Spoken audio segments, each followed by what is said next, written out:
Creo que ya, a ver, Ujú. lo escucho.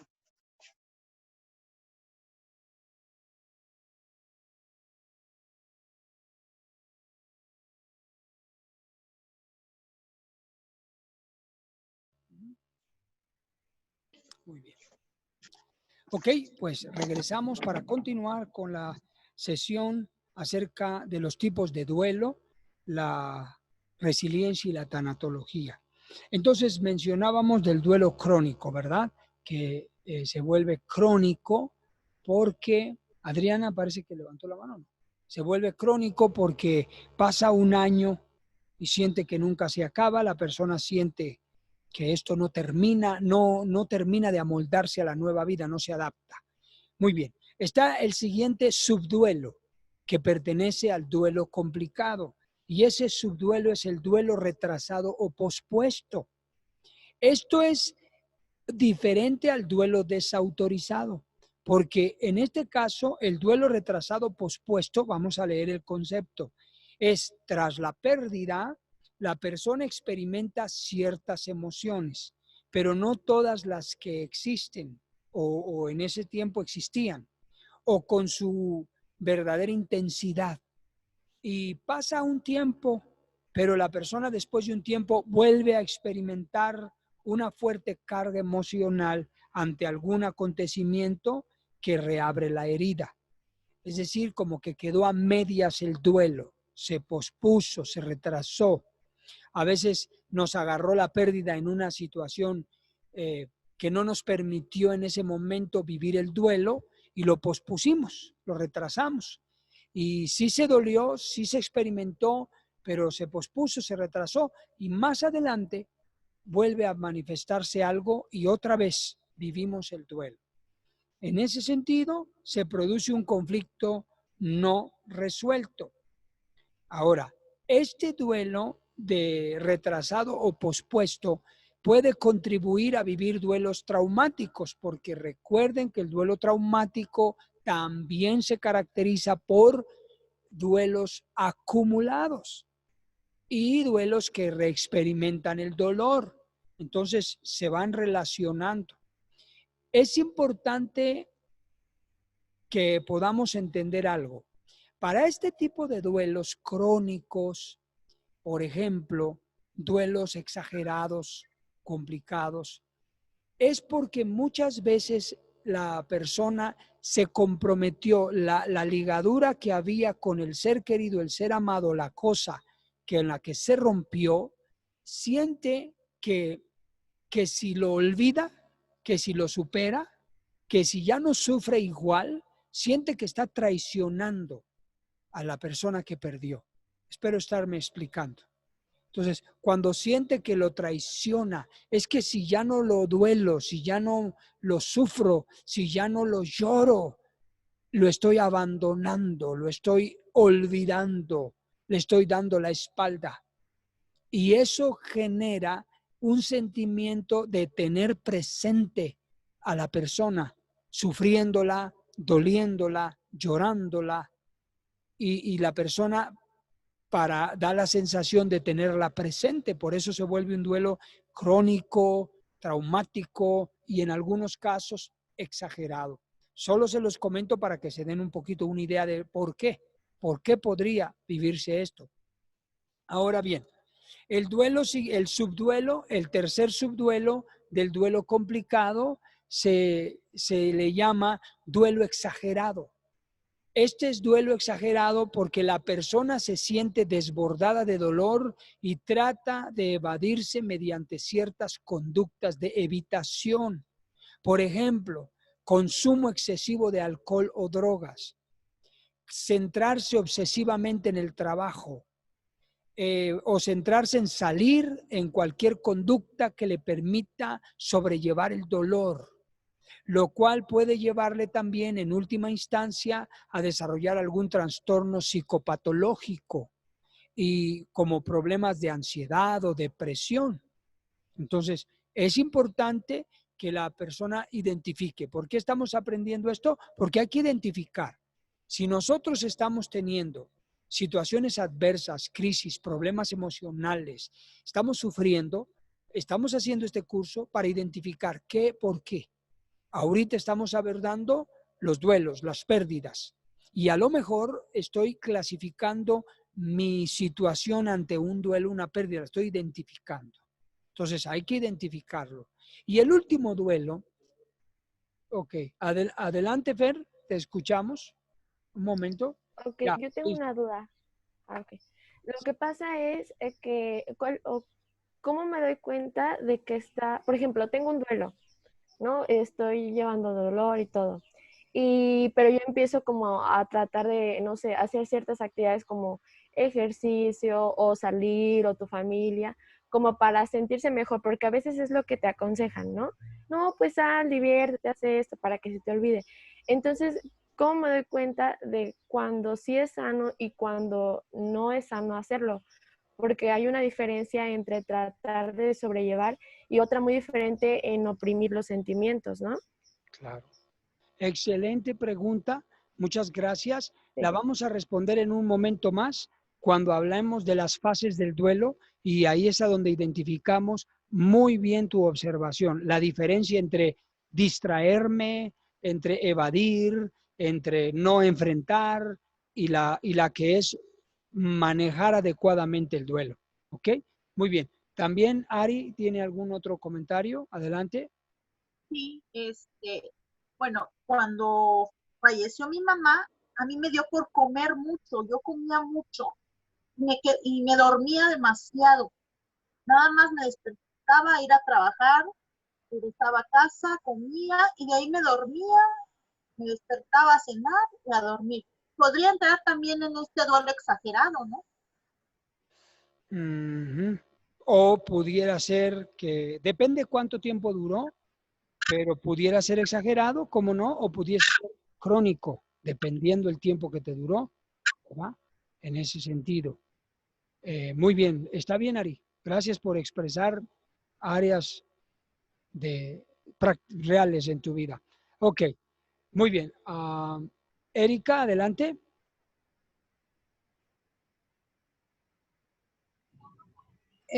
Yo tengo una duda. Sí, Por ejemplo, una persona que se vuelve loca, literal, por la pérdida de un hijo, podría, o por ejemplo, la persona que se vuelve alcohólica, ya así, de que pierde hasta el trabajo y todo, ¿pudiera entrar dentro de un duelo exagerado? sí, claro. Definitivamente ese es un duelo exagerado y a la vez crónico. Entonces, estaríamos diciendo esto, ese tipo de ejemplo que tú das, le podemos decir es un duelo complicado. ¿Por qué? Porque puede tener los dos o tres subduelos, es decir, crónico y exagerado. Entonces se vuelve complicado. El complicado incluye estos tres, uno, dos o los tres duelos, subduelos. Eh, ¿Ok? entonces, ¿cuál sería el nombre correcto? ¿Un duelo complicado? Sí, un duelo complicado, pero debe de explicarse el subduelo. Un duelo complicado porque es exagerado y crónico. Ah, ok. ¿Ok? Sí, gracias. No, al contrario. Muy bien. Vamos a ver el último duelo, que es el duelo enmascarado, ¿verdad? Este duelo enmascarado es un duelo a voluntad, es decir, un duelo intencional que la persona decide, ¿verdad? Opta por un duelo enmascarado. Vamos a leer la definición de duelo enmascarado. Ok. A ver, Cintia, te escuchamos. Ok, duelo enmascarado, ¿verdad? Sí, Dice, las personas que no se permiten a sí mismas experimentar el duelo, primero, presentan problemas físicos o realizan conductas que le causan dificultades desadaptativas, pero sin darse cuenta de que estas tienen que ver con la pérdida no superada, la negación.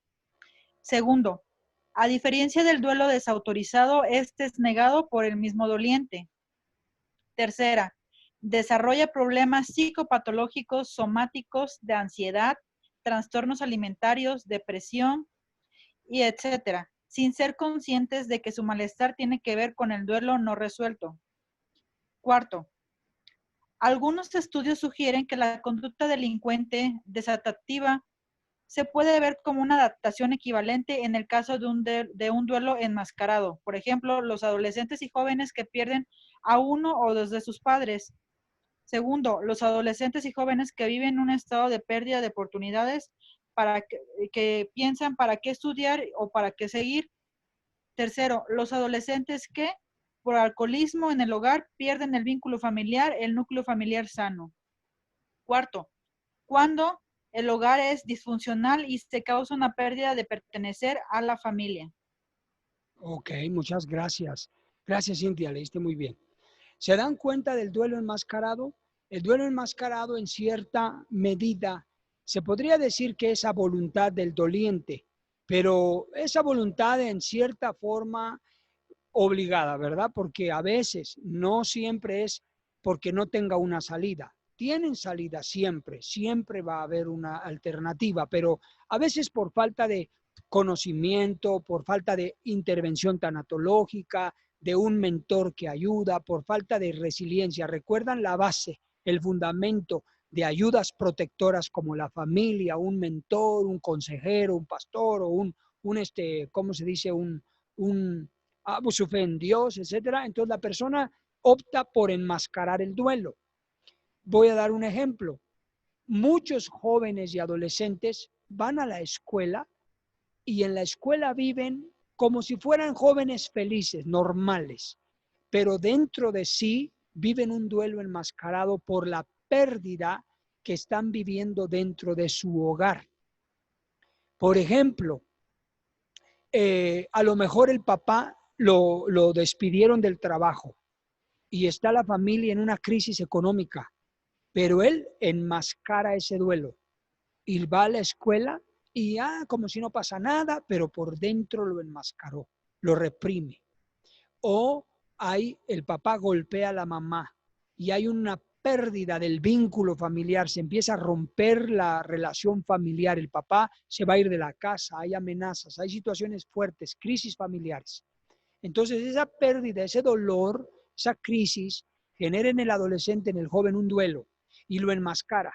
¿Por qué? Porque no quiere que se enteren sus cuates, sus amigos, él lo enmascara, pero lo está sufriendo, lo está viviendo. El asunto con estos casos es que si no manejamos en cualquiera de los duelos un duelo elaborado adecuadamente, como mencionó ahorita Fernanda preguntando y comentando, podemos caer en la patología del duelo.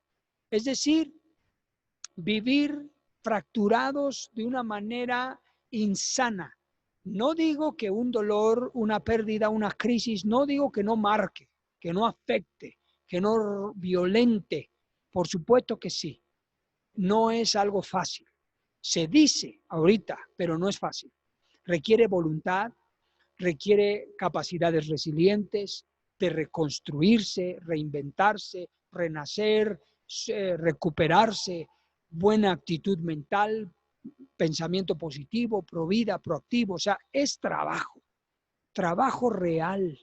¿Para qué? Para que el ser humano y el individuo no viva en una vida promedio, no viva en una vida por debajo de su capacidad o de su nivel, no sobreviva y en el peor de los casos no caiga con facilidad en alcoholismo, drogadicción, fumar, violencia, repetir patrones negativos y que la persona se resiente y es amargada, es frustrada, es violenta, no vive feliz. Eso es lo que se tiene que evitar. Por esa razón es importante que podamos identificar qué tipo de duelo estamos viviendo o hemos vivido, o tipos en lo plural. ¿Ok? Muy bien. ¿Están listos para las etapas de las fases del duelo para poderlo manejar e identificar si lo estoy manejando bien, si lo he manejado bien y cómo es que no debería manejarse? ¿Estamos listos? Muy bien. Todo duelo o toda pérdida, la doctora Elizabeth Kubler, una experta tanatóloga que propuso esta teoría de las fases del duelo, ella propuso esta teoría de las fases del duelo que enseñan cómo se vive el duelo, cuál es el proceso en el que se vive un duelo. Y ahorita lo vamos a identificar. Por ejemplo, cuando una persona vive y experimenta un duelo, vive y experimenta, lo primero es la negación a la pérdida, al duelo. ¿Por qué? Porque no es fácil, por supuesto. De momento hay un shock, ¿verdad? Hay un shock mental, emocional. Nos vemos frente a la pérdida, nos vemos frente al dolor, el sufrimiento y lo negamos. Hay una negación, no puede ser, esto no puede estar pasando. Hay una resistencia a la pérdida. Entonces, en ese momento, cuando yo me encuentro, por eso vamos a aprender esto muy importante. Esto les va a servir para el presente y para el futuro, y les va a servir para ayudar a alguien. Una persona, estas 5 fases que vamos a mencionar son normales, no son malas ninguna de ellas. Esto es para entender el proceso del duelo. Lo importante es siempre ir hacia adelante, hacia el final de la cadena. Entonces, la persona lo niega, no lo acepta, pelea con la realidad, no la acepta. Entonces la persona va a ir hacia una segunda fase o hacia una segunda etapa. ¿Cuál es esta segunda fase o etapa? La etapa de la ira. La persona comienza a entrar en una ira, un enojo. Se enoja con la persona que murió incluso. Se enoja con personas alrededor, con los doctores, se enoja con la sociedad, se enoja con personas que ni la culpa tienen. Se enoja dependiendo del tipo de pérdida. Entonces la persona entra en una ira. Cuando entra en una ira es porque comienza a salir de la negación en cierta medida. Sale de la negación y se ve hacia la realidad y entra en la ira, en el enojo, en la frustración. Ahora, una persona que está en un duelo crónico, por ejemplo, que es mucho tiempo, o en un duelo exagerado, o un duelo mal elaborado, ustedes pueden ver que son personas que viven airadas, enojadas, frustradas, enojones, que se volvieron amargados. Es por eso, porque están atorados en las fases del duelo, porque no las están superando, no las están manejando adecuadamente. Ahora, ¿debemos vivir la negación? Claro, se va a vivir. Es natural. ¿Se va a vivir la ira? Por supuesto que se va a vivir. Lo importante es no estar estancados en una de estas fases. Ahora, tercera, lo que mencionó Fer hace un momento. Fer mencionaba que distráete, salte, lee. Todo eso es bueno, es necesario, pero eso se le llama negociación, Fer. ¿Ok? Aquí en la fase está, a eso se le llama negociar. Negociar con el dolor, negociar con la pérdida, negociar con el sufrimiento. ¿Y qué hace la persona? Vamos a ver una película, vamos a salir, vamos para acá, vamos para allá, vamos a comer. Lee. Eso es negociación. ¿Ok? ¿Está bien? Sí, está bien. ¿Se puede hacer? Claro que se puede hacer, pero no es la solución del duelo. Si te la vives en la negociación, ¿qué es lo que sucede? Cuando vengas a casa, cuando regreses a los lugares, cuando tengas recuerdos, cuando vuelvas a vivir ciertas vivencias, vuelvas a experimentarlas, va a volver a despertarse la negación y la ira. Pero es que no es posible, ¿cómo fue posible? Y luego otra vez la ira. Llega uno a la negociación, uno negocia porque nos cansamos de estar enojados, airados, nos cansamos de negar la realidad y otra vez negociamos. A veces hay quien negocia con Dios, ¿verdad? Dios mío, yo te pido que si tú me ayudas o si tú me permites recuperar esto, o te pido, yo te prometo, y uno negocia con Dios. ¿Han oído cosas así, verdad?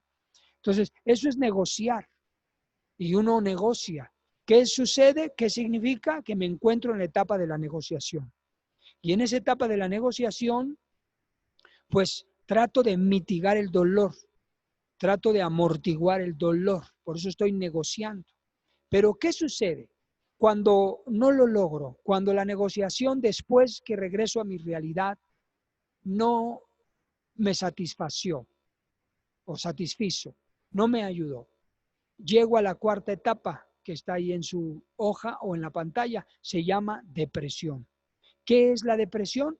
La depresión es un estado Un estado en el cual el hombre pierde el sentido de propósito, pierde su alegría, pierde el ánimo por hacer cosas placenteras, cosas que antes le producían alegría, satisfacción, actividades que lo recreaban, ya no las quiere hacer, se despierta cansado, con los brazos cansados, mucho dolor en la nuca, sobre todo pesadez, puede ser que coma mucho, lo mencionaba Ari, me parece, que coma mucho, o puede ser que no coma, se empieza a tener síntomas somáticos.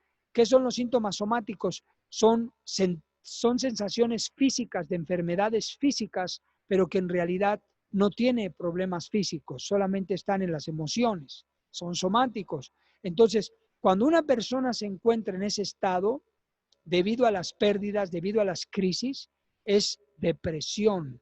Entró en un estado de la depresión. Adriana quiere comentar algo. Adelante, Adriana. Solamente tengo una duda de acuerdo a lo que es el dolor o el duelo. En la depresión se podría hacer de que la persona, a pesar de todas estas etapas, no ha podido pues salir adelante, y dentro de la depresión es que llore por cualquier cosa o más que nada al acordarse de esa persona.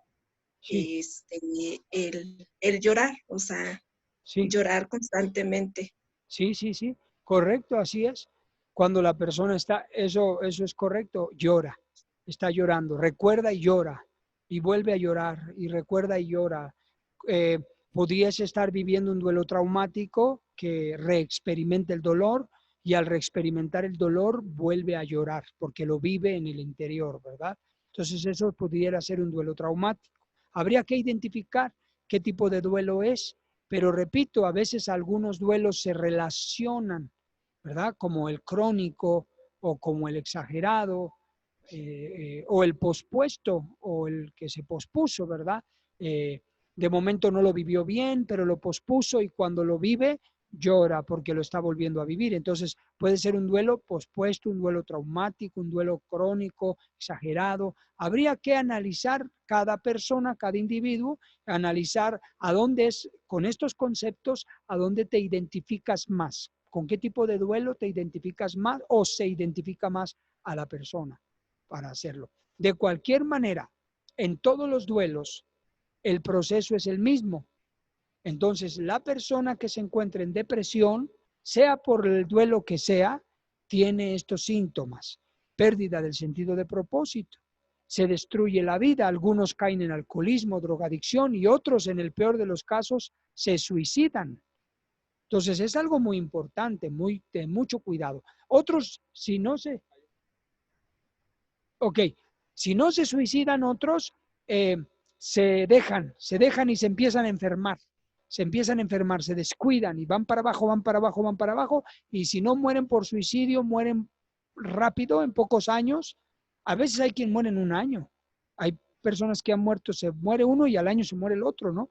Pero otros a los años. Tenemos una participación y una pregunta. La pregunta de María Guadalupe es: ¿es posible saltar algunas de las etapas para recuperarse del duelo? Ah, muy interesante, Lupita. No, no es posible, porque no dependen de ti necesariamente. Son fases del duelo que se van a vivir de manera natural.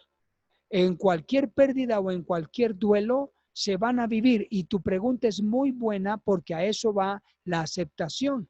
Debemos de aprender a vivir las fases del duelo. La persona debe vivir un duelo. Recuerdan que les he mencionado esto: elaborar un duelo saludable para no convertirlo en patológico. Bueno, elaborar el duelo saludable es: vive tu negación porque lo vas a vivir. Ok, comprende que es negación y acéptalo. Luego, va a haber momentos de ira, enojo, frustración, impotencia. Es normal, vívelo hasta ese límite que se necesite. Tercero, vas a negociar. Es muy válido, porque no te recuperas de golpe. Vas a tener que ver formas de motivarte, sobreponerte, crear ideas creativas. Vamos con los amigos, vamos con mi mamá, vamos esto. Negociaciones. siempre y cuando no sean conductas de riesgo, negocio tomando, negocio fumando, negocio drogándome, ¿verdad? Negocio, no, eso no sería, sí, sí es una negociación, pero eso sería una mala negociación. Luego viene la depresión. ¿Se va a sentir depresión? Sí, se siente depresión porque la depresión es un estado mental y emocional, pero lo importante no es atorarnos en las fases, quedarnos ahí trabados. Lo importante es, ya viví lo que tenía que vivir, ahora me dirijo hacia la aceptación. Porque si no me dirijo hacia la aceptación, que es la quinta fase, entonces me quedo atorado entre las 4 fases y convierto mi proceso del duelo en un duelo patológico. Voy a explicar la última. ¿Cuánto tiempo nos queda, licenciado? Muy bien. Voy a explicar la aceptación después de este comentario para terminar la clase porque nos vaya a ganar el tiempo. A ver, Erika, adelante. Creo que bueno, ahorita analizando lo que está diciendo de la negociación, a eso se refería mi pregunta. Okay. Bueno, ¿qué tiempo es considerado en eso de la negociación? No evadiendo lo que me está sucediendo, por ejemplo, pero tampoco caer en lo crónico, que en este caso lo crónico para mí yo lo consideraría como la depresión. Muy bien, sí, muy buena tu comentario, qué bueno que lo aclaras. A eso vamos a ir con la aceptación. El tiempo no se puede marcar como cronológicamente hablando, ¿verdad? El cronos del tiempo, 1 mes, 2 meses, 40 días, 6 meses, 8 meses, 1 año, no hay tiempo. El tiempo lo determina la persona en su proceso de elaboración del duelo, la vivencia, pero hacia la aceptación, y a esto vamos a llegar. ¿Cómo nos vamos a ir dando cuenta que el tiempo no es bueno, que ya me estoy volviendo crónico o exagerado o traumático, etcétera? ¿Y cómo me doy cuenta que estoy yendo hacia un duelo saludable? Correcto, superándolo, también lo comentó Fernanda. Muy bien, la aceptación. ¿Cuándo me reflejo en la aceptación? Cuando yo comienzo a integrarme a mis actividades de manera productiva, de manera dinámica, cuando comienzo nuevamente a rehacer mi vida, a volver a participar de actividades placenteras, gratas, familiares, positivas, sanas, cuando me integro a la sociedad, cuando me integro a la familia, cuando me integro a los aspectos académicos, cuando, repito, me integro al trabajo productivamente, comienzo yo a tener una energía positiva, comienzo a tener alegría, comienzo a hablar de lo que pasó sin tener que llorar siempre, comienzo a hablar de lo que pasó de manera constructiva, comienzo a aprender las experiencias buenas que me dejó y no tanto las culpas y los remordimientos. Cuando yo comienzo a aceptar las cosas de manera madura, que somos seres humanos y que todos vamos a morir tarde o temprano y que unos se adelantan y otros no, y que pues no se puede reparar lo que pasó, pero sí se puede construir una nueva vivencia hoy. Y cuando empiezo a vivir con esa dinámica de vida, y que por eso lleva el tiempo, pero voy hacia esa dirección, a lo mejor me llevo, depende la pérdida, obviamente, me llevo a lo mejor, vamos a pensar, 1 año, supongamos, vamos a ser condescendientes, ¿verdad? 1 año, que no es poca cosa, pero es 1 año en el que voy adelante, 1 año en el que voy adelante, 1 año en el que voy positivo, hacia arriba, en proceso de aceptación, y voy agarrando velocidad y fortaleza, productividad, proactividad, propositivo, provida, etcétera.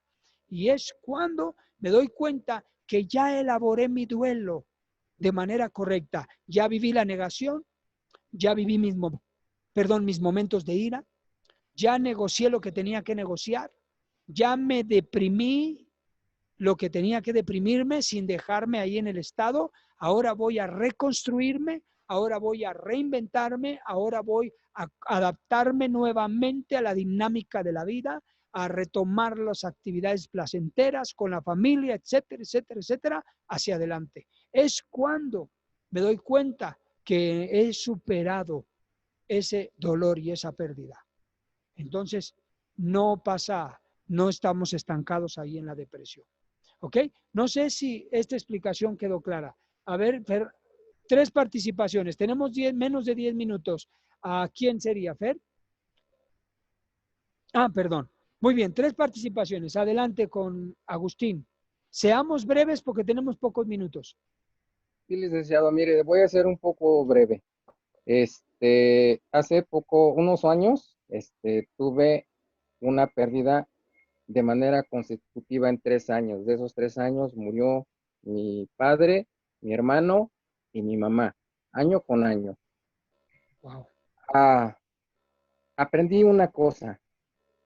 Es algo muy acertado todo lo que usted dice, porque en el momento en que todo pasó, en su momento hubo una negación y hubo un aislamiento. Después de pasar ese proceso, entramos en otro proceso de ira, del por qué pasaron las cosas. O sea, no entendíamos la razón del por qué, si pusimos todo lo que estaba a nuestro alcance. Después hubo una negociación, ¿por qué? Porque nos reuníamos, charlábamos, empezábamos a aprender la ausencia. Sí, sí. Después hubo una depresión en donde nos afectó de manera general a todos, pero ya después de pasar todos estos ciclos, todos estos momentos, Sí. hubo un determinado momento que hubo una aceptación. Y hasta que uno empieza a aceptar las cosas, empieza uno a sanar para poder volver a vivir de alguna manera normal, pero ya no es posible. Sí, sí, no, es cierto, licenciado. O sea, obviamente es una nueva realidad, ¿verdad? Una nueva normalidad. Hay cosas que no van a ser iguales, es lógico y es respetable, pero sí la vida se reconstruye. Sí se puede volver a comenzar con dolor, con sufrimiento, pero construyendo un nuevo modelo de vida fuerte, sano, recuperado. Siento mucho sus pérdidas, licenciado. No han sido nada fáciles de ninguna manera, pero gracias por aportarlo. Vamos adelante con Fer. Adelante, Fer. Yo en el regateo, a ver, no sé, de la... No, ya Tenemos problemas hago. con tu audio. ¿Puedes ponerlo bien? A ver otra vez.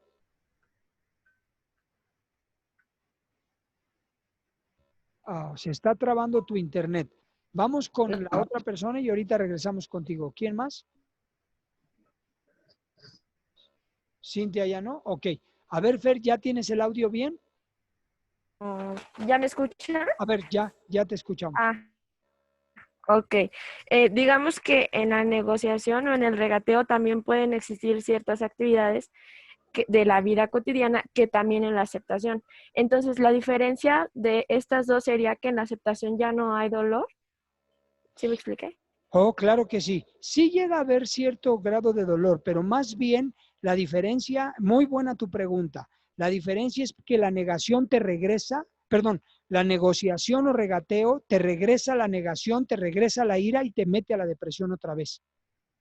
O sea, la negociación puede ser aparentemente superación, pero no es superación cuando te das cuenta que vuelves a vivir las fases, depresión, ira y negación. Y la diferencia de la aceptación es que como que ya no regresas para atrás, vas hacia adelante siempre. Es la diferencia. ¿Está aclarada tu pregunta? Gracias. Ok, muy bien. Muy bien, tenemos, ¿cuántos? Ok, casi termina el tiempo. Yo quiero decirles a todos ustedes que yo también, por supuesto, que he experimentado pérdidas de varios tipos. Pero, por ejemplo, yo experimenté la pérdida de mi padre hace 2 años y luego la pérdida de mi hermano, un hermano que era como un amigo para mí. Él murió muy joven, de 46 años. Murió por consecuencia de diabetes, pero una diabetes mal cuidada. Él no se cuidó, fumó mucho, tomó, no tenía una buena alimentación y obviamente el alto estrés en el que él estaba sometido, pues acabaron con su vida. Murió en el hospital con falla hepática, falla renal y infartos, varios infartos a la edad de 46 años. Fueron fuertes dolores y yo con este conocimiento estuve trabajando mi duelo con él y con mi papá. Y aunque ambos para mí representaron cosas muy, muy especiales en mi vida, pues me he sentido agradecido con Dios que pues sí, tengo recuerdos que si me pongo a pensar, pues me duelen y me pongo hasta a llorar, ¿verdad? Pero ya no recuerdo de manera dolorosa de ir a negociaciones. No, ya no. Ya recuerdo las cosas que debo recordar. Yo acepté los errores de mi hermano, acepté la enfermedad que tuvo, acepté sus fallas y acepté su muerte. De parte de mi papá también. Entonces, me siento agradecido con Dios por lo que me permitió vivir con ellos. No siento que estén afectando mi productividad, no siento que estén afectando mi vida proactiva, propositiva, sino al contrario, los recuerdo con una sensación grata, ¿verdad? En mi caso personal. Bueno, no sé si me dé tiempo de decirles la tarea, pero vamos a intentar. ¿Qué les parece? Les voy a dejar esta actividad muy importante. Lo que ustedes van a hacer es rápidamente. Si tienen dónde anotar por si se les va algo y si algo falla en el WhatsApp me preguntan. Número 1, la tarea es esta. Identifiquen el tipo de duelo o los tipos de duelo que viven actual o han vivido, porque vamos a ver si los estamos manejando bien o superamos. Identifiquen el tipo o tipos de duelo. Segundo, observen si el duelo que están identificando, observen si es parte de los grupos vulnerables, es decir, la pérdida o las pérdidas son parte de haber vivido en un grupo vulnerable, es decir, si fue por causa de pobreza, por causa de violencia, por causa de qué grupo vulnerable. ¿Tiene relación mi pérdida o mis pérdidas con el grupo vulnerable? ¿Y cuál? Identificarlo. Si no, ok, no. Tercero, ustedes, ¿qué factores protectores de manera personal en este momento no serían factores protectores sociales? En esta ocasión vamos a aplicar factores protectores personales, porque ya estamos entrando a áreas de resiliencia aquí. Vamos a aplicar resiliencia en el duelo. ¿Para qué? Para llegar al grado de la aceptación, una aceptación sana, elaborar el duelo saludable. ¿Qué factores protectores puedo emplear o emplearía para llegar a la aceptación? Identifíquenlos, ¿ok? Entonces, esto nos va a permitir la autogestión y la metacognición de que cuando yo me veo frente a una crisis o a un duelo, sea por muerte, por enfermedad o por pérdidas materiales, etcétera, sociales o relacionales, yo pueda decir, ok, estos son los procesos del duelo. Voy a vivir la negación, la ira, la negociación, la depresión, pero voy a llegar a la aceptación. ¿Qué factores protectores voy a emplear en esta situación que estoy viviendo? Aunque parezca increíble, el ser humano, cuando tenemos estos conocimientos, nosotros nos mentoreamos, nos manejamos. Se llama autocontrol, se llama manejo de conflictos, se llama solución de problemas, se llama capacidad de afrontamiento, ¿verdad? Y a fin de cuentas son capacidades cognitivas y son capacidades resilientes y es inteligencia emocional. ¿Ok? ¿Me queda cuánto ya? Un minuto.